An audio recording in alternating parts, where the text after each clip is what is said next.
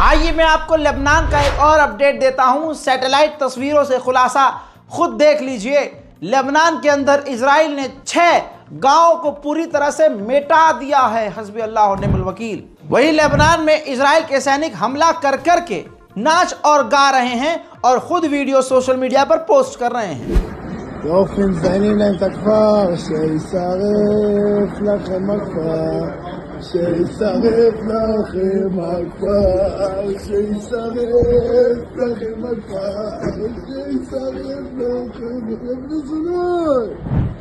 मेरे दोस्तों, इस रिपोर्ट को शेयर कीजिए। गाजा और फिलिस्तीन को सपोर्ट करने के लिए इस बारकोड का इस्तेमाल कीजिए। दुआ में याद रखिए मुझे भी और तमाम मोमिनीन को, और दुआ कीजिए कि पूरी दुनिया में शांति, अमन और सुकून कायम हो। जय हिंद।